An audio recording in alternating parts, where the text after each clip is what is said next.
Xin kính chào quý vị và các bạn. Nếu hôm nay trong bếp có vài quả cà tím, cả nhà sẽ làm món gì? Bếp xin chia sẻ với cả nhà một món ăn rất đơn giản, đó là cà tím xào tỏi. Đặc biệt, trong video hôm nay, bếp sẽ chia sẻ một vài mẹo nhỏ để cà tím không bị ngái, không bị nát, hạn chế hút nhiều dầu mà vẫn mềm ngon, đậm đà. Xin mời cả nhà cùng theo dõi video nhé! Đầu tiên, bếp chọn những quả cà tím còn tươi, quả chắc tay, vỏ căng bóng, không bị dập nát hay có những vết chảy xước bất thường.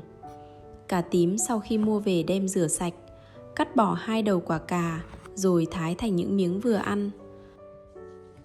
Cả nhà có thể thái miếng dài, miếng vuông hoặc thái theo hình dáng mình thích, miễn sao các miếng cà có kích thước tương đối đồng đều để khi chế biến được chín đều.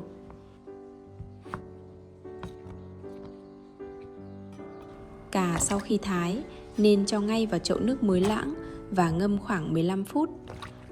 Việc ngâm nước muối loãng vừa giúp hạn chế cà bị thâm sau khi thái, vừa giúp giảm bớt vị chát và mùi ngái đặc trưng của cà tím. Sau khoảng 15 phút, vớt cà ra cho vào một chiếc tô, thêm vào cà một chút muối hạt, xóc đều rồi để cà nghỉ khoảng 30 phút.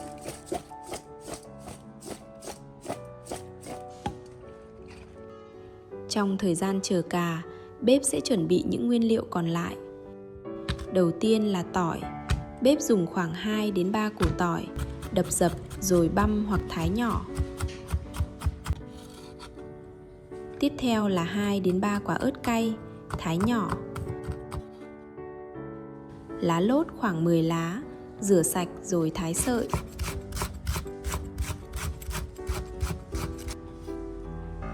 Thêm một nhúm lá tía tô, cũng rửa sạch và thái sợi. Tỏi, lá lốt và tía tô sẽ giúp món cà tím có mùi thơm đặc trưng và hấp dẫn hơn. Bếp tiếp tục pha phần nước gia vị. Cho vào bát 1/2 thìa cà phê tiêu xay, 2 thìa canh xì dầu, 1 thìa canh dầu hào, 1/2 thìa cà phê đường, 1 thìa canh tương ớt, 4 thìa canh nước. Sau đó khuấy đều cho các loại gia vị hòa quyện vào nhau. Việc pha sẵn phần nước gia vị sẽ giúp quá trình xào cà nhanh hơn, gia vị được hòa quyện đều và hạn chế tình trạng gia vị bị cháy khi cho trực tiếp vào chảo. Sau khoảng 30 phút ướp muối, lúc này những miếng cà đã mềm hơn. Bếp cho cà vào chậu nước, rửa lại khoảng 2 đến 3 lần. Trong quá trình rửa, bếp dùng tay bóp và vắt nhẹ để loại bỏ phần muối và vị chát còn lại.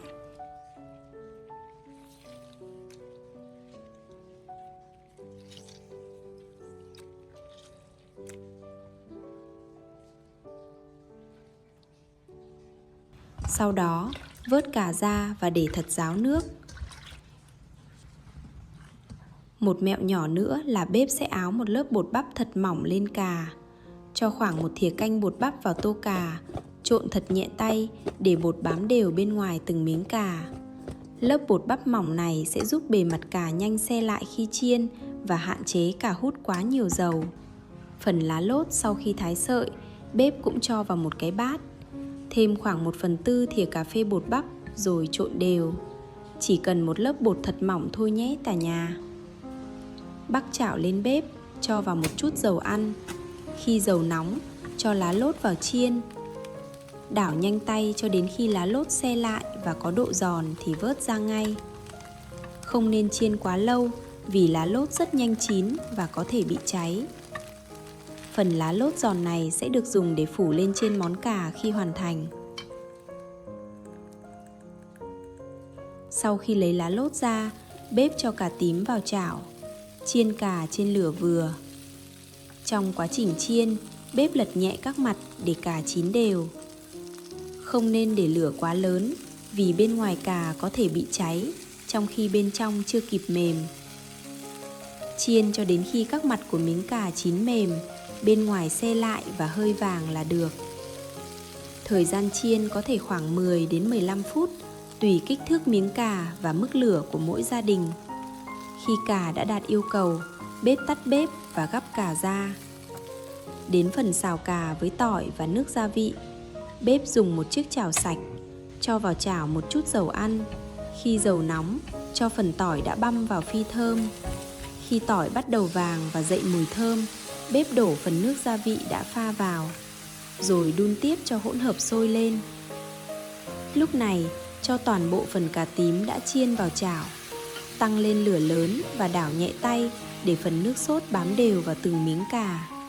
Xào khoảng 2 phút để cà thấm gia vị. Cuối cùng, bếp cho thêm một chút lá tía tô và ớt thái nhỏ vào. Đảo nhanh tay rồi tắt bếp.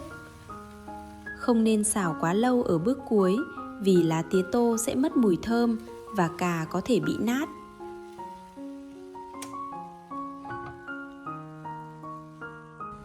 Bây giờ, bếp sẽ cho món cà ra đĩa. Những miếng cà tím mềm, bên ngoài se lại và thấm đều phần nước sốt. Phủ phần lá lốt đã chiên giòn lên trên. Cuối cùng, rắc thêm một chút vừng rang. Vậy là món cà tím xào tỏi đã hoàn thành rồi. Cà tím sau khi hoàn thành có màu sắc rất hấp dẫn.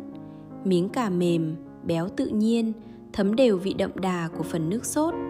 Mùi thơm của tỏi kết hợp với lá lốt và tía tô, thêm một chút cay cay của ớt, khiến món ăn càng thêm hấp dẫn. Đặc biệt, phần lá lốt chiên giòn phủ bên trên tạo thêm độ giòn và mùi thơm rất đặc trưng. Món cà tím xào tỏi này ăn nóng cùng cơm trắng thì rất ngon. Một món ăn đơn giản, nguyên liệu không cầu kỳ nhưng lại rất đưa cơm. Vậy là bếp đã hoàn thành món cà tím xào tỏi thơm ngon, đậm đà và rất thích hợp cho những bữa cơm gia đình.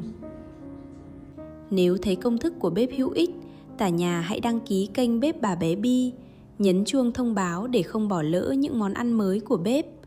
Cảm ơn quý vị và các bạn đã dành thời gian theo dõi video. Xin chào và hẹn gặp lại cả nhà trong những video tiếp theo.